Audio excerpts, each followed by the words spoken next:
Hello friends, welcome জানাচ্ছি আমার YouTube চ্যানেলে। সবাইকে চলে এসেছি আপনাদের জন্য আরও একটা নতুন ভিডিও নিয়ে।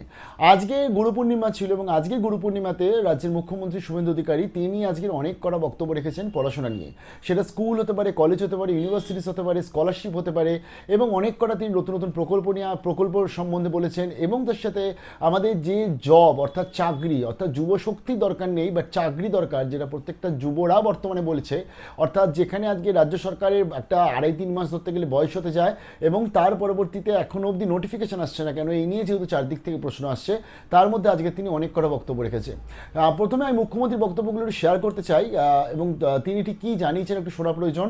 ভিডিওটা একটু বড় হবে কারণ তার আমি বক্তব্যটা, তিনি অনেকটা দীর্ঘ বক্তব্য রেখেছেন, বাট তার মধ্যে ইম্পর্টেন্ট বক্তব্যগুলো আমি রেখেছি। চলুন প্রথমে একটু শুনে নিই, তারপরে বলছি। মানব সম্পদ তাকে বিকশিত করা এবং একটা পরিপূর্ণ মানুষ তৈরি করার প্রধান জায়গা হলো এই বিদ্যা মন্দির। তাই কোন সরকার শিক্ষা ব্যবস্থাকে অবহেলা করে তার অগ্রগতি ঘটতে পারে না। যতই ফ্লাইওভার বানান, যতই ভালো ভালো রাস্তা বানান, যতই নতুন নতুন বিল্ডিং বানান, শিক্ষা ছাড়া কখনো হতে পারে না। আমরা অত্যন্ত অগ্রাধিকার দিয়েছি শিক্ষাকে। আমরা হায়ার এডুকেশন ডিপার্টমেন্টকে আলাদা করেছি, যেখানে কলেজ এবং বিশ্ববিদ্যালয়, টেকনিক্যাল এডুকেশন ডিপার্টমেন্টকে আলাদা করেছি, স্কুল এডুকেশন ডিপার্টমেন্টকে আলাদা করেছি। এবং ভারত সরকারের সঙ্গে আমাদের শিক্ষা দপ্তরের সমস্ত শুধু এই কম্পোজিট গ্র্যান্টের টাকা নিয়ে আসা নয়, অন্যান্য অনেক ক্ষেত্রেই আমরা চুক্তিবদ্ধ হয়েছি।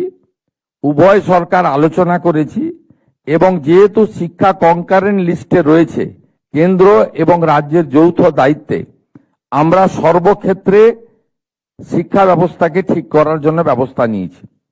শিক্ষা ঠিক করতে গেলে প্রথম দরকার পরিকাঠামোগত উন্নয়ন, দ্বিতীয় দরকার ছাত্রছাত্রীদের সংখ্যা বাড়ানো, স্কুলমুখী করা, এবং মূলত আজকে যে প্রতিযোগিতার যুগ, বেসরকারি শিক্ষা ব্যবস্থা এবং সরকারি শিক্ষা ব্যবস্থা, সেক্ষেত্রে আমরা যদি সরকারি শিক্ষা ব্যবস্থাকে বেসরকারি শিক্ষা ব্যবস্থার সমতুল্য বা কাছাকাছি নিয়ে যেতে না পারি, তাহলে কিন্তু ছাত্রছাত্রী, অভিভাবক অভিভাবিকারা বেসরকারি স্কুলের দিকে তাদের ছেলে মেয়েদের পাঠানোর চেষ্টা করবে এবং করছে। একটা ভয়ঙ্কর বিপর্যয় আমাদের 2025 সালে এই রাজ্যে বিগত সরকার ঘটিয়েছে। 2025-এর 6ই মে রাজ্যে উচ্চ মাধ্যমিকের ফল প্রকাশ হয়। তারপরে 3 মাস ওবিসি রিজার্ভেশন সংক্রান্ত জটিলতার কারণে আমাদের এই রাজ্যে আমাদের স্নাতক স্তরে ভর্তি বন্ধ ছিল। 3 মাস পরে ভর্তি হয়েছে, যখন বেসরকারি শিক্ষা প্রতিষ্ঠানগুলোর ভর্তি বন্ধ ছিল না, তারা কিন্তু ভর্তি করে দিয়েছিল সেই সময়। তাই আমাদের তখন মনে হয়েছিল যে শিক্ষা তার সরকারি দায়িত্বের মধ্যে না রেখে শিক্ষাকে বাজারিকরণ করা, শিক্ষাকে পণ্য হিসেবে ব্যবহার করার একটা সুপ্ত ষড়যন্ত্রের শিকার এই রাজ্যের শিক্ষা ব্যবস্থা হচ্ছে। এমনকি জয়েন্টের রেজাল্টও সবচেয়ে শেষে বেরোনোর ফলে আমাদের ভালো ভালো সমস্ত স্টুডেন্ট অন্য রাজ্যে চলে যায়, গিয়ে তারা ভর্তির সুযোগ নেয়। আপনারা শুনলে খুশি হবেন, এবারে উচ্চ মাধ্যমিক মাধ্যমিকের ফল প্রকাশের সাথে সাথে অনলাইনে অ্যাডমিশন চালু করা, ত্রুটিমুক্ত অ্যাডমিশন করা এবং আমাদের মেধার ভিত্তিতে অ্যাডমিশন করানো। এর ফলস্বরূপ পশ্চিমবঙ্গে গত কয়েক বছরের তুলনায় এবারে প্রথম বর্ষে উচ্চ মাধ্যমিকের পরে ভর্তির সংখ্যা বেড়েছে, একইভাবে 11-এ ভর্তির সংখ্যা বেড়েছে। এবং পশ্চিমবঙ্গে যত ইঞ্জিনিয়ারিং সরকারি স্কুল আমাদের প্রতিষ্ঠান রয়েছে, সেখানে 100% আসন ভর্তি হয়েছে, যেটা গত বছর মাত্র 30% আসন ভর্তি হয়েছিল। তার মানে অভিভাবক অভিভাবিকরা আশা দেখছেন যে এই সরকার, তাদের আমলে যদি আমরা ছাত্রছাত্রীদেরকে আমার পুত্র কন্যাকে শিক্ষিত করতে পারি, তাহলে কর্মসংস্থানের সুযোগ ভবিষ্যতে পাওয়া যাবে। আমরা সিদ্ধান্ত নিয়েছি জাতীয় শিক্ষানীতি 2020 অন্তর্ভুক্ত হব। 2020 জাতীয় শিক্ষানীতির অন্তর্ভুক্ত হওয়ার কারণে কেন্দ্রীয় সরকারের সমস্ত সুযোগ, গ্র্যান্ট ইত্যাদি আমরা পাব এবং আমাদের সন্তান সন্ততিদের ভবিষ্যৎ প্রজন্মের যারা আমাদের মালিক, তাদেরকে আমাদের অবশ্যই আধুনিক শিক্ষার সাথে সাথে ভারতবর্ষের অতীত ইতিহাস, অতীত সাংস্কৃতিক ঐতিহ্য এটা জানানো আমাদের কর্তব্য বলে আমাদের মনে হয়েছে। আমরা বিদ্যালয় পরিচালন কমিটিতে জাতীয় শিক্ষানীতি মেনে ভারতীয় জনতা পার্টি বা এনডিএ পরিচালিত 21টি রাজ্য অনুকরণ করে অভিভাবকদের মধ্য থেকেই স্কুল পরিচালন কমিটির দায়িত্ব আগামী দিনে নষ্ট করার পরিকল্পনা নিয়েছি। আমরা 1200-র বেশি সরকারি বেসরকারি সাহায্যপ্রাপ্ত স্কুল, সরকারি স্কুল, সেখানে ডিজিটাল শিক্ষা সহায়িকা এবং পারস্পরিক অংশগ্রহণমূলক শিক্ষা প্রযুক্তির সরবরাহ করছি। এক্ষেত্রে নিশ্চিতভাবে পিছিয়ে পড়া জেলাগুলি, অর্থনৈতিকভাবে দূরবর্তী জেলাগুলি, গ্রামীণ জেলাগুলি, গ্রামীণ বিদ্যালয়গুলি অগ্রাধিকার পাবে। এর বাইরেও উচ্চ মাধ্যমিক শিক্ষায় artificial intelligence, AI, machine learning, data science অন্তর্ভুক্ত করছি। পশ্চিমবঙ্গ শিক্ষা পোর্টাল ও পিএম ই বিদ্যা চ্যানেলের উচ্চমানের অডিও ভিজুয়াল শিক্ষার উৎস সহজলভ্য করার ব্যবস্থা আমাদের দপ্তরের পক্ষ থেকে, শিক্ষা দপ্তরের পক্ষ থেকে করা হচ্ছে। দীক্ষা প্ল্যাটফর্মের মাধ্যমে শিক্ষকদের ব্যাপক ক্ষমতায়ন, প্রশিক্ষণ, আমাদের শিক্ষকদের উদ্ভাবনী এবং প্রযুক্তি নির্ভর শিক্ষাদান পদ্ধতি গ্রহণে আমরা সক্ষম করে তুলছি। প্রায় 3 লক্ষ শিক্ষক দীক্ষা পোর্টালে নথিভুক্ত হয়েছেন এবং 18 লক্ষের বেশি কোর্সে অংশগ্রহণ করেছেন, যা ভারতের সমস্ত রাজ্যের মধ্যে সর্বোচ্চ কোর্স এনরোলমেন্টের মধ্যে পড়ে। এর বাইরেও অনেক রয়েছে। আপনাদের তো স্কুল ছুটি হয়ে গেছে, বাড়ি ফেরার তাড়া রয়েছে, আমি আজ বিস্তারিত আর বলবো না। এর বাইরেও 1000টি সরকারি সেকেন্ডারি হাই সেকেন্ডারি স্কুলে অটল টিঙ্কারিং ল্যাবরেটরি আমরা বানানোর জন্য আপনাদেরকে অনুমোদন দিচ্ছি। পিএম শ্রী আমরা আসার আগে আগের সরকার একটি তালিকা করে গেছিল, ওই তালিকা ত্রুটিযুক্ত তালিকা, কিন্তু আমরা গ্রহণ করেছি, কারণ আমরা চাই না কেউ বঞ্চিত হোক। আমরা বিশেষ অনুরোধ করে শিক্ষা দপ্তরকে 600 জায়গা 800 করতে পেরেছি আপাতত। আমরা চেষ্টায় আছি। মাননীয় শিক্ষামন্ত্রী প্রহ্লাদ যোশীজি তিনি শীঘ্রই এখানে আসবেন এবং তার সঙ্গে আমার যোগাযোগও হয়েছে এবং আমাদের মন্ত্রী মহোদয়কেও আমি দিল্লি পাঠাবো। তিনি কথা বলার পরে আরো যাতে এখানে পিএম শ্রী স্কুলের সংখ্যা বাড়ানো যায়। আমরা ইতিমধ্যে 200 বাড়তি পেয়েছি। মাননীয় ধর্মেন্দ্র প্রধানজি, প্রাক্তন শিক্ষামন্ত্রী এবং শিক্ষা প্রতিমন্ত্রী এই রাজ্যের সাংসদ ডক্টর সুকান্ত মজুমদারের বিশেষ সহযোগিতায় 200 আমরা বৃদ্ধি করতে পেরেছি। আমরা চেষ্টা করছি আরো বৃদ্ধি করার, আমরা লেগে আছি। আমরা আশা করছি ভবিষ্যতে সুযোগ পাব। পিএম পোষণ মূলত মিড ডে মিলের কর্মসূচি। এই কর্মসূচিকে কেন্দ্র করে যে বৈষম্য ছিল আমরা দূর করেছি। হাই স্কুল এবং আপার প্রাইমারিতে মিড ডে মিলের বরাদ্দ ছিল 10 টাকা, প্রাইমারিতে ছিল 6 টাকা 78। আমরা প্রাইমারির ক্ষেত্রে 10 টাকা করেছি। রাজ্য সরকার বাকি অর্থ প্রদান করবে এবং 1 আগস্ট থেকে এটা কার্যকর করা হবে। 1 আগস্টেই পাইলট প্রজেক্ট হিসেবে কলকাতার একটি বড় অংশে ইসকনের দ্বারা মিড ডে মিল বিতরণ হবে এবং ইসকন সাত্ত্বিক, শুদ্ধ, প্রোটিনযুক্ত খাওয়ার পরিবেশন করবেন। তার বাইরেও আমরা এসএইচজি গ্রুপের মাধ্যমে প্রোটিনযুক্ত ডিম আলাদা করে আমরা দেওয়ার ব্যবস্থা করছি, যাতে আমাদের এখানকার ছাত্রছাত্রী বা আগামী দিনের ভবিষ্যৎ তাদেরকে আমরা প্রোটিনযুক্ত সম্পূর্ণ আহার দিতে পারি। এর সাথে সাথে যে কথা মাননীয় দীপক বর্মন মহোদয় বলেছেন, শিক্ষক, শিক্ষাকর্মী, প্রধান শিক্ষক এবং আপনাদের লাইব্রেরিয়ান থেকে ল্যাবরেটরি, আমাদের ক্রীড়া শিক্ষক থেকে শুরু করে সব জায়গায় শুধু নাই নাই নাই, ফাঁকা ফাঁকা ফাঁকা।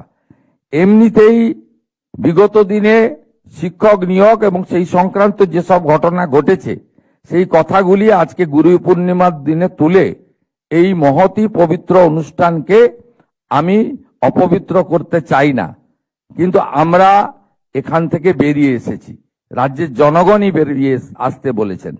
আপনারা শুনলে খুশি হবেন, স্কুল সার্ভিস কমিশনের ক্ষেত্রে আমরা সম্পূর্ণভাবে রাজনৈতিক নিয়োগ আমরা বন্ধ করেছি। আমরা সিদ্ধান্ত নিয়েছি রাজনৈতিকভাবে ক্যাবিনেটের মিটিংয়ে, এবং আমরা যে দলকে রিপ্রেজেন্ট করি দল থেকেও আমরা শিক্ষক অধ্যাপক সহ কোনো নিয়োগের ক্ষেত্রে কোনো রাজনৈতিক ব্যক্তি থাকবেন না। ইতিমধ্যে স্কুল সার্ভিস কমিশনে চেয়ারম্যান হিসেবে চিফ সেক্রেটারি পদমর্যাদার আধিকারিক দুষ্যন্ত নারিয়ালাকে আমরা চেয়ারম্যান নিযুক্ত করেছি, এবং মহামান্য সুপ্রিম কোর্টের নির্দেশ মেনে আমরা নিয়োগ প্রক্রিয়া, যেটা একটু আগে দীপক বাবু বলেছেন, আমরা সেটা সম্পূর্ণ করব। 6000-এর ইন্টারভিউ বাকি ছিল, সেটাও হয়ে যাবে। এবং এক্ষেত্রে আপনাদের জেনে রাখা দরকার, আগে যে ওবিসির ভুল নীতি ছিল সেখান থেকেও আমরা বেরিয়ে এসেছি। আমরা বিধানসভাতে আইন করেছি এবং সুপ্রিম কোর্ট থেকেও এক্সিট নিয়েছি। তাই আগামী দিনে নিয়োগের ক্ষেত্রে কোনো সমস্যা থাকবে না।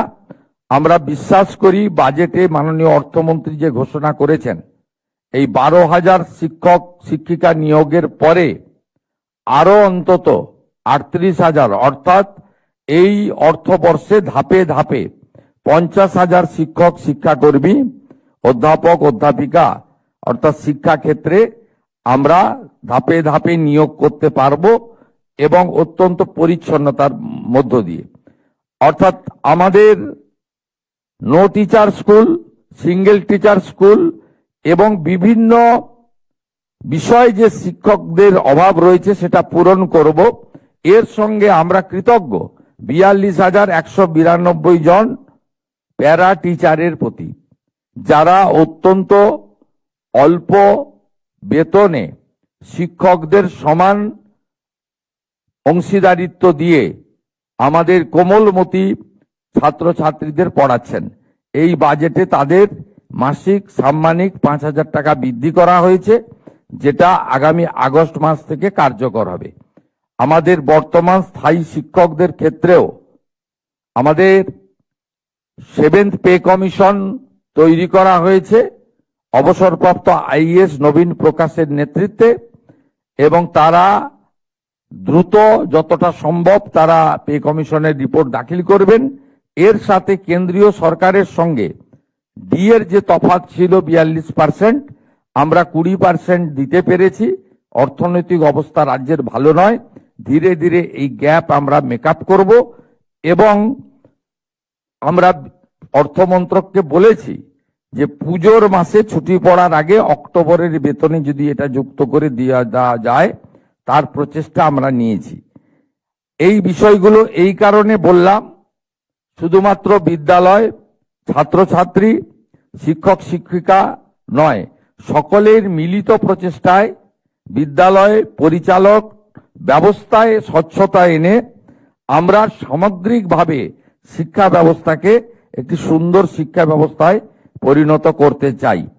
আমরা উন্নয়নের দিকে নজর দিয়েছি। শুধুমাত্র নতুন নতুন বিল্ডিং তৈরি করা নিশ্চিতভাবে আমাদের আগামী দিনের পরিকল্পনায় থাকা উচিত, কিন্তু যা আছে সেটা কিন্তু ভালো নেই। এখনো বহু বিদ্যালয়ে আমাদের এখনো পর্যন্ত ইলেকট্রিক কানেকশন নেই এমন সংখ্যাও আছে এই 80,000 বিদ্যালয়ের মধ্যে। এমন অনেক বিদ্যালয় রয়েছে যেখানে গ্যাস কানেকশন নেই, মানে আমাদের মিড ডে মিল তৈরি করার ক্ষেত্রে। এমন অনেক বিদ্যালয় রয়েছে যেখানে পরিশ্রুত আর্সেনিক মুক্ত পানীয় জল আমরা দিতে পারিনি। আমরা একটা পাইলট প্রজেক্ট করেছি, আমাদের দপ্তরকে বলা হয়েছে আমরা চাই সমস্ত বিদ্যালয়গুলিকে, এক হচ্ছে সোলার প্যানেলের মধ্য দিয়ে আমাদের নন কনভেনশনাল এনার্জির মধ্যে অন্তর্ভুক্ত করা, ইলেকট্রিক 100% মানে এটাতেও আসবে, ইলেকট্রিক কানেকশন যেখানে নেই সেটাকেও দ্রুত করা, গ্যাসের মাধ্যমে মিড ডে মিল রান্নার ব্যবস্থা করা, ইউটেনসিল যেখানে নেই ইউটেনসিল সেখানে দেওয়ার ব্যবস্থা করা, ছাত্র এবং ছাত্রীদের জন্য আলাদা শৌচালয় নির্মাণ সুনিশ্চিত করা, এবং সাথে সাথে ফ্যান দেওয়া, মানে আমাদের বিশেষ করে পুরুলিয়া, বাঁকুড়া, বীরভূম এলাকাতে, আমাদের রাঢ়বঙ্গের ওই বিস্তীর্ণ এলাকাতে গরমের সময় যে ধরনের কষ্ট পান আমাদের সমস্ত যারা বিদ্যালয়ে ছাত্রছাত্রীরা, বিশেষ করে সেখানে আমরা ফ্যান বিতরণের জন্য বলেছি সব জায়গায় অগ্রাধিকারের ভিত্তিতে ফ্যান দেওয়ার ব্যবস্থা করা। এই ছোট ছোট কাজগুলি কিন্তু এর প্রাসঙ্গিকতা এবং উপযোগিতা অনেক বেশি, এই বিষয়ে আমরা অগ্রাধিকার দিয়েছি। শুধু তাই নয়, মিড ডে মিল যারা রান্না করেন আমাদের দিদি মাসিরা এসএইচজি গ্রুপের, তাদের কথাও বর্তমান সরকার ভেবেছে। তারা মাত্র 2000 টাকা করে পেতেন, আমরা আগামী মাস থেকে তাদেরকে 1000 টাকা বৃদ্ধি করেছি, 3000 টাকা করে তারা পাবেন। আমি আর কথা বাড়াবো না। বিদ্যালয়ে, সরকারি বিদ্যালয়ে শিক্ষা ব্যবস্থাকে অত্যন্ত উচ্চমানের নিয়ে যাওয়ার জন্য এবং প্রাইভেট বিদ্যালয়গুলির সঙ্গে প্রতিযোগিতায় আমাদের বাড়ির ছেলে, কৃষকের বাড়ির ছেলেরা মেয়েরা, গ্রামে থাকা সাধারণ বাড়ির ছেলে মেয়েরা, নিম্ন মধ্যবিত্ত দরিদ্র, আর্থিকভাবে দরিদ্র বাড়ির ছেলে মেয়েরা যাতে সমান যোগ্যতায় পায় সেই ব্যবস্থা আমরা নিয়েছি। হারিয়ে যাওয়া বিবেকানন্দ মেরিট স্কলারশিপ যোজনাকেও আমরা ফিরিয়ে এনেছি, যাতে যে সমস্ত আমাদের উচ্চ মেধার ছাত্রছাত্রী আছে অর্থের অভাবে তাদের উচ্চশিক্ষা বন্ধ না হয় তার ব্যবস্থাও করেছি। আমরা পরিকল্পনা নিচ্ছি শিডিউল কাস্ট এবং শিডিউল ট্রাইবের ক্ষেত্রে হোস্টেল সহ তাদেরকে আলাদাভাবে যাতে সুযোগ এবং তাদেরকে সাপোর্ট দেওয়া যায় তার পরিকল্পনাও আমাদের মধ্যে করার উদ্যোগ গ্রহণ করা হয়েছে। কেন্দ্রীয় সরকারের এসটি ডিপার্টমেন্টের সাহায্য নিয়ে একাধিক একলব্য রেসিডেন্সিয়াল বিদ্যালয় তৈরি করা, এর সঙ্গে খেলার মাঠ থেকে শুরু করে অন্যান্য বিষয়গুলো অগ্রাধিকার দেওয়া। প্রত্যেকটা জেলাতে কেন্দ্রীয় বিদ্যালয়ের জন্য জমি ইতিমধ্যে আমি আসার পরে 5টি জেলাতে পেন্ডিং ছিল, আমরা কেন্দ্রীয় বিদ্যালয়ের জমি দিয়েছি। কারণ সবাই মিলে, কেন্দ্র রাজ্য আমরা সবাই মিলে শিক্ষা ব্যবস্থাকে ঠিক জায়গায় নিয়ে যেতে চাই। এবং সংস্কৃতির ক্ষেত্রে, সংস্কৃতের ক্ষেত্রে যে সমস্ত বিদ্যালয় বিশেষভাবে আমাদের সংস্কৃত এর উপর জোর দেবেন, আর তাদের ক্ষেত্রেও আমরা আলাদা অর্থ বরাদ্দ রেখেছি এবং সংস্কৃত বিশ্ববিদ্যালয়কেও আমরা সঠিক জায়গায় নিয়ে যাব। স্কুলগুলোকেও আমি উৎসাহিত করব সংস্কৃতি শিক্ষার ব্যাপারে আপনারা অগ্রাধিকার দিন, উৎসাহিত করুন। সংস্কৃতের প্রচলন এবং এই ভাষাকে কেন্দ্র করে আরো বেশি করে চর্চার প্রয়োজন আছে বলে আমি একজন দায়িত্বশীল ভারতীয় হিসেবে, ভারতবর্ষের সন্তান হিসেবে মনে করি। এবং আমরা আগামী দিনে এই শুধুমাত্র কম্পোজিট গ্র্যান্ট বিতরণ নয়, আপনাদেরকে শিক্ষাঙ্গনকে প্রকৃত শিক্ষা মন্দিরে পরিণত করার ক্ষেত্রে আমরা অগ্রাধিকার দেব। তো শুনলেন মুখ্যমন্ত্রীর বক্তব্য, এবং তিনি যে রিফর্মসের কথা বলছেন, যদি এই রিফর্মসগুলো সত্যিকারের হয় তাহলে আমরা সবাই মনে হয় তাকে স্যালুট জানাই যে যদি এই রিফর্মসগুলো করা সম্ভব হয় এবং প্রত্যেকটা জিনিস যদি হয়ে থাকে। প্রথমত তিনি যেগুলো বললেন আমি তার মধ্যে কিছু কিছু জিনিস যদি একটু শেয়ার করি। ফার্স্ট অফ অল হচ্ছে স্কুল এডুকেশন, সেটাকে তিনি যারা জানাচ্ছেন যে সেটাকে যাতে প্রাইভেট এডুকেশন অর্থাৎ প্রাইভেট স্কুলগুলোতে যারা পেরেন্টস আছে তারা যাতে ভর্তি না করে গভর্নমেন্ট স্কুলগুলোতে ভর্তি করে, তার জন্য তিনি এমন কিছু প্ল্যানিং করতে চাইছেন বা এমন সরকারি স্কুলগুলোকে এমন লেভেলে নিয়ে যেতে চাইছেন যাতে একটা স্টুডেন্ট সে প্রাইভেটে না ভর্তি হয় সরকারিতেই ভর্তি হয়, তার পেরেন্টসটা যাতে ভর্তি করে। এই ক্ষেত্রে প্রথমত যেটা সবথেকে ইম্পর্টেন্ট যেটা হচ্ছে যে প্রাইভেট স্কুলগুলোতে আজকে প্রথমত কোনো পেরেন্টস যারা মধ্যবিত্ত বা নিম্ন মধ্যবিত্ত রয়েছে তাদের মধ্যে অনেকেই চিন্তা ভাবনা করে প্রাইভেটে পড়াবো কি পড়াবো না, টানতে পারবো কি পারবো না। বাট প্রাইভেট স্কুলগুলোতে কেন পড়তে যায়, এরা সবথেকে বড় কারণ হচ্ছে আজকের দিনে সেটা হচ্ছে ইংলিশ মিডিয়াম স্কুল বলে। তাহলে রাজ্য সরকারের উচিত কিন্তু আজকে তারা যদি সরকারি স্কুলকে প্রাইভেট স্কুলের মতন তারা যদি সেই লেভেলে নিয়ে যেতে চায় তাহলে সেখানে তাদের বাংলা ইংলিশ দুটো সেকশন ওপেন করতে হবে, যেটা রাজ্যের অনেক স্কুলে আছে। আমি নাম বলছি না, বাট প্রচুর স্কুলে আছে, সেখানে কিন্তু মানে প্রচুর স্কুল না, হাতে গুটি কয়েক স্কুল আছে, কলকাতাতেও গুটি কয়েক স্কুল রয়েছে যেখানে কিন্তু আজকে বাংলা এবং ইংলিশ দুটো মিডিয়ামে পড়ানো হয়ে থাকে এবং দুটো একসাথেই পড়ানো হয় সেকশন ওয়াইজ। তা এবং অনেক স্কুলগুলোতে আজকের এই যে প্ল্যান করে এগোচ্ছে, এবং এখানে সবথেকে বড় ব্যাপার হচ্ছে টিচার, অর্থাৎ যে সমস্ত টিচাররা পড়াচ্ছেন তাদেরকে কিন্তু আজকে ইংলিশ মিডিয়াম যখন তারা পড়াবেন তাদেরকে সেই লেভেলের ট্রেনিং, কারণ তাদের কোয়ালিফিকেশন রয়েছে অবভিয়াসলি তারা পড়াতে পারবে, বাট তারা কিন্তু সেই লেভেলের ট্রেনিংটাও প্রয়োজন রয়েছে। আপনারা অনেকেই বলতে পারেন তাহলে কি বাংলা মিডিয়ামের স্টুডেন্টসটা বাজে হয়? আমি নিজে বাংলা মিডিয়ামের স্টুডেন্টস, কিন্তু বর্তমানে যদি বাস্তব পরিস্থিতি দেখি অনেকে আজকে যারা ইংলিশ মিডিয়ামে পড়তে যায় বলেই তারা কিন্তু প্রাইভেট স্কুলগুলোতে দিচ্ছে, অর্থাৎ সেখানে ইংলিশে চর্চা হয় বেশি বলে। তো সেটা বাস্তবকে ধরে যদি চলি তার ফলে কিন্তু স্কুল এডুকেশন রিফর্মস করার জন্য এবং সেটাকে প্রাইভেটে সমগোত্রীয় করার জন্য তাদের কিন্তু প্রথম মাস্টার যে স্ট্রোক যেটা হতে হবে সেটা হচ্ছে এরকম দুটো সেকশনকে একসাথে চালানো। এবং বাংলাটা যারা বাংলা সেকশনে পড়তে চায় তারা বাংলা সেকশন পড়বে, যারা ইংলিশ সেকশনে পড়তে চায় তাদের ইংলিশ সেকশনে পড়বে। দরকার পড়লে প্রাইভেট স্কুলগুলোতে আমরা দেখেছি আজকে মন্টেসরি বা এলকেজিতে অ্যাডমিশনের জন্য সেখানে কিন্তু অনেক স্কুল আছে তাদের ইন্টারভিউ নিয়ে থাকে, পরীক্ষা নিয়ে থাকে, তো সেরকমভাবেও কিছু করা যেতে পারে। যেমন যাদবপুর বিদ্যাপীঠে তাদের যে মর্নিং সেকশন, তাদের যে বাচ্চাদের সেকশনটা সেটা কিন্তু প্রাইভেট এবং তার পরবর্তী গভর্নমেন্ট আসছে। তো প্রাইভেট সেকশনটায় ভর্তি হতে গেলে অনেকটা পড়াশোনা করতে হয়, কারণ সেখানে অনেক ট্রিকি কোয়েশ্চেন থাকে সেখানে অ্যাডমিশন পেতে গেলে। তো আমি জাস্ট এটা একটা উদাহরণ দিলাম। তো রামকৃষ্ণ মিশনে আজকে যদি 5-এ আমি ভর্তি হতে যাই সেখানে যে কোয়েশ্চেন পেপার সেটা যথেষ্ট টাফ কোয়েশ্চেন পেপার, তার জন্যই সেখানে বেছে নেওয়া হয়। তো মেবি মুখ্যমন্ত্রী পরবর্তীতে এরকম কোনো কিছু সিদ্ধান্ত নিতেই পারে। সেকেন্ড যেটা বলছে তিনি আজকে কলেজ ইউনিভার্সিটিস নিয়ে। প্রথমত কলেজ ইউনিভার্সিটি সব থেকে বড় ইম্পর্টেন্ট, অন্তত আমার যেটা মনে হয় সেটা হচ্ছে কোর্সেস নতুন আনা, এমন কোর্সেস আনা যে কোর্সগুলো করে ভবিষ্যতে তারা চাকরি পেতে পারে। অর্থাৎ স্কুল সার্ভিস কমিশনে ভরসায় না থেকে তারা এমন কোর্স আনতে হবে যে কোর্সে তারা প্রাইভেট বা অন্যান্য সব জায়গাতে তারা সেই কোর্সটা দেখিয়ে চাকরি পেতে পারে। কেন কোর্সটা দেখিয়ে চাকরি পেতে পারে বললাম? ধরুন আপনি আজকে বাংলা অনার্সের স্টুডেন্ট, তাহলে বাংলা অনার্সের একটা স্টুডেন্ট সে বাংলায় গ্র্যাজুয়েশন করেছে, বাংলায় মাস্টার ডিগ্রি করেছে, এবং তার পরবর্তী তার কাছে কী সুযোগ থাকবে? তার কাছে থাকবে হচ্ছে আজকে বাংলা নিয়ে পড়াশোনা করার জন্য, অর্থাৎ তার জন্য সে আজকে পিএইচডি করতে পারে, মাস্টার্স করতে পারে, সে আজকে চাইলে বাংলা নিয়ে সে আজকে অধ্যাপকের জন্য অর্থাৎ ইউজিসি নেটের জন্য প্রিপেয়ার হতে পারে, সে স্কুল সার্ভিস কমিশনের জন্য প্রিপেয়ার হতে পারে। এছাড়া যে সমস্ত জায়গাতে আজকে বাংলায় রিক্রুটমেন্ট হচ্ছে গভর্নমেন্টগুলো সেখানে তারা কিন্তু যেতে পারে। কিন্তু আজকের একটা বাংলা অনার্সের স্টুডেন্টস, আমি ছোটো করছি না কাউকে, আমি বাস্তবটা বলছি, তো ভিডিওর অনেকেরই পছন্দ না হতে পারে। বাংলা অনার্সের স্টুডেন্ট সে যদি আজকে ধরুন মার্কেটিংয়ের জন্য যায় কোনো একটা কোম্পানিতে জয়েন করতে গেলে, এবং তার পাশে যদি কেউ একটা বিবিএতে মার্কেটিং নিয়ে মেজর নিয়ে পড়াশোনা করছে সে যায়, কাকে আগে নেবে? আগে নেবে সে বিবিএ পাস ছেলেটাকে, যেটা নিয়ে পড়াশোনা করে এসছে অলরেডি, এবং তার সবথেকে বড় কথা তার সেই পড়াশোনাটা কিন্তু সে কাজে লাগাতে পারবে। তাহলে আজকে বাংলা অনার্সের স্টুডেন্ট সে যখন আজকে কোনো কোম্পানিতে, প্রাইভেট কোম্পানিতে মার্কেটিংয়ের জন্য যাচ্ছে জবের জন্য, সেখানে কিন্তু তাকে নতুন করে আবার পড়াশোনা শুরু করতে হবে, তাকে জানতে হবে হোয়াট ইজ মার্কেটিং ম্যানেজমেন্ট। তো তার জন্যই আমার মনে হয় নতুন এমন কোর্সেস আনুন যে কোর্সেসের জন্য কিন্তু স্টুডেন্টসরা কলেজের জন্য বেশি তারা যেতে পারে। এবং আমি কিন্তু বাংলা ভাষাকে কোনোভাবে ছোট করলাম না, যারা বিশেষ করে রাগ করছে, আমি কিন্তু একটা উদাহরণ দিলাম জাস্ট। আচ্ছা, এবার যেটা হচ্ছে সেকেন্ড, যেটা সবথেকে ইম্পর্টেন্ট কলেজ ইউনিভার্সিটি রিফর্মের ক্ষেত্রে সিট সংখ্যা কমানো, অর্থাৎ 7.5 লক্ষ সিট। এই যে সিট সংখ্যা রয়েছে, এবং আজকে এইচএসের পরীক্ষা দিচ্ছে 6 লাখ, সেখান থেকে আজকে 3.5 লাখ যে ভর্তি হচ্ছে, ইটস এনাফ।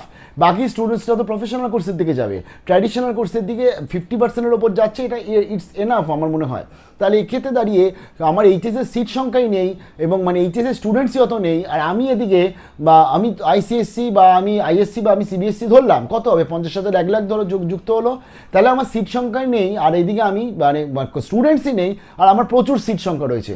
তারপরে এই যে প্রত্যেকবার একটা ভিডিও সবাইকে করতে হয় এবং প্রত্যেকটা মিডিয়া বা নিউজ পেপার বা সবাই বলে বলে বেড়ায় যে কী হবে এত সিট সংখ্যা ফাঁকা, এত সিট সংখ্যা ফাঁকা, এতে হেও হয় আলটিমেটলি। তো তার জন্য সবথেকে বড় ইম্পর্টেন্ট হচ্ছে সিট কমানো। অনেক কলেজ আছে লাস্ট ইয়ার এই বছর তারা কিন্তু রিকোয়েস্ট করেছিল, যেমন সিউর আন্ডার অনেক কলেজ আছে রিকোয়েস্ট করেছিল আমাদের সিটটা কমিয়ে দিন। তো তার জন্য আমার মনে হয় এই সিট কমানোটা এটা খুব দরকার, এবং যেখানে যে ডিপার্টমেন্টে আমার মনে হচ্ছে সিট সংখ্যা পূরণ হচ্ছে না সেই ডিপার্টমেন্টগুলোকে মার্চ করতে হবে এবং সেভাবেই কিন্তু কলেজটাকে চালাতে হবে, এমনভাবে করতে হবে যাতে নতুন নতুন কোর্সেস আসুক, স্টুডেন্টসরা ইন্টারেস্ট পাক। এরপরে যেটা হচ্ছে যে কলেজ ইউনিভার্সিটির সাথে সাথে আরেকটা জিনিস বললেন উনি, স্কলারশিপ। যদিও বললেন যে বিবেকানন্দ স্কলারশিপ যেটা হারিয়ে গেছিলো, আমরা যেটা বুঝলাম বিবেকানন্দ স্কলারশিপ মানে আমরা এখন জানি যে আলটিমেটলি যারা বাইরে বিদেশে পড়তে যাবে এবং যারা আজকে সেই র্যাঙ্কিংয়ের মধ্যে রয়েছে সেই সমস্ত কলেজে ভর্তি হবে তাদেরকে দেওয়া হবে। তিনি কিন্তু ঐক্যশ্রী বা SBMCM বর্তমানে যেগুলো চলছে সেই বিষয় আলাদা করে কিন্তু আমরা তার থেকে একটা এক্সপেক্ট করেছিলাম তিনি অন্তত বলবে, বা ঐক্যশ্রীর যে পেমেন্ট আটকে রয়েছে সেই ব্যাপারে তিনি বলবে, বাট সে ব্যাপারে তিনি কিছু বললেন না। আশা করি তিনি যখন রিফর্ম করবে সেখানে কিন্তু এই বিষয়গুলো নিশ্চয়ই তিনি চিন্তাভাবনা করবে। এবং আরও একটা ব্যাপার হচ্ছে স্কলারশিপের অ্যামাউন্ট, যে অ্যামাউন্টটা আজকের থেকে 5 বছর আগে দেওয়া হতো সেই অ্যামাউন্টটা যদি 5 বছর পরেও দেওয়া হচ্ছে, যেখানে আজকে প্রত্যেকটা কলেজে ফিস বেড়ে গেছে। আমি নাম বলছি না, বাট কলকাতার মধ্যে, সাউথ কলকাতার মধ্যে অন্যতম জনপ্রিয় কলেজ রয়েছে যাদের যদি আপনি ফিস দেখতে যান সেখানে ফিস কি দেখবেন। আবার আমি যদি দেখি যে নর্থের আজকে বেথুন কলেজ, তাদের কি ফিস, সেই ফিসটা অনেকটা কম। কিন্তু জনপ্রিয় কলেজ, যদিও বেথুন কলেজটা শুধুমাত্র মেয়েদের, ওই বলে না কিছু নামে কাটা কলেজ থাকে, তো সেরকম নামে কাটা কলেজগুলো এত পরিমাণে ফিস বেড়ে গেছে যেখানে স্টুডেন্টসরা ইচ্ছা থাকলেও ভর্তি হতে পারে না।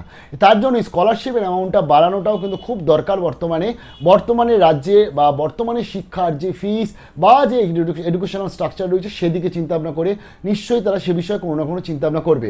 এর পরবর্তী জব, দেখুন জব নিয়ে আমরা ভেবেছিলাম আজকের অন্তত জব নিয়ে এরকম একটা আসবে যে এই ডেটে আমাদের চলে আসছে। এখনও কিন্তু আমরা আজকের থেকে মনে হয় 1-2 মাস আগে থেকে যা শুনছি আজকেরও তাই শুনলাম যে রাজনীতি থাকবে না এবং আমরা স্বচ্ছভাবে করব, নিশ্চয়ই খুব ভালোভাবে হবে। কারণ এসএসসি রিক্রুটমেন্ট হয়ে গেছে, মানে এসএসসি চেয়ারম্যান রিক্রুটমেন্ট হয়ে গেলেও অনেক দিন হলো। তো সেখানে দাঁড়িয়ে এবার অন্তত ভ্যাকেন্সিগুলোকে যেগুলো আছে সেগুলোকে বের করুন, কারণ ওবিসি নিয়ে কোনো প্রবলেম নেই, আপনি নিজেই জানালেন। তো এবং বর্তমানে সুপ্রিম কোর্টেও সেই কেসটা উইথড্র হয়ে গেছে, হাইকোর্টে যেটা চলছে সেটা তো পরবর্তী দেখা যাবে, কোনো স্টে অর্ডার নেই। তো তার জন্য বর্তমানে দরকার রাজ্যে যে সমস্ত যুবকরা রয়েছে যারা যুবসাথী চায় না, বিশ্বাস করুন রাজ্যের আজকে 100-র মধ্যে 90% যুবকরাই কিন্তু যুবসাথী চায় না, বা যুবশক্তি চায় না, তারা চায় হচ্ছে সিকিউর জব চায়, এবং তারা তার জন্য কিন্তু ওয়েল প্রিপেয়ার, তারা অনেক দিন ধরে পড়াশোনা করছে, তাদের মন ভেঙে গেছিলো, আবার তারা নতুন সরকার আসার পরবর্তীতে পড়াশোনায় মন দিয়েছে। তো তার জন্য ইমিডিয়েটলি সমস্ত রিক্রুটমেন্টগুলোকে কমপ্লিট করা উচিত। 24-এর WBP যে কনস্টেবলের যে রিক্রুটমেন্ট সেগুলো তো এখনও রয়েছে, বাকি রয়েছে, কবে আসবে কী আসবে সেই বিষয়ে অনেকে বলছে আগস্টে আসবে, অনেকে বলছে সেপ্টেম্বরে আসবে। তা ফাইনালি একটা কিন্তু তার জন্য দরকার, তো সেটা আমার মনে হয় ক্ল্যারিফিকেশন করা।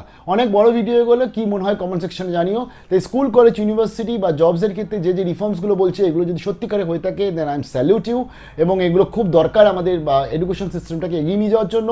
এবং এটা একটা ব্যাপার, ভাতাযুক্ত সরকার বর্তমানে, মানে ভাতাযুক্ত যে রাজনীতি বা ভাতাযুক্ত যে বর্তমানে যুবক বা অন্নপূর্ণা বা বিভিন্ন জিনিস চলছে, সেখান থেকে বেরিয়ে গিয়ে আমরা যদি আজকের এই জবের ওপর কনসেন্ট্রেট করতে পারি, শিক্ষার ওপর কনসেন্ট্রেট করতে পারি, তাহলে আমার মনে হয় এই যে আজকে ছেলেটিকে 3,000 টাকা করে দেওয়া হচ্ছে বছরে 36,000, সে মাসে 36,000 টাকা ইনকাম করতে পারবে। ভালো থাকবেন, বেস্ট অফ লাক।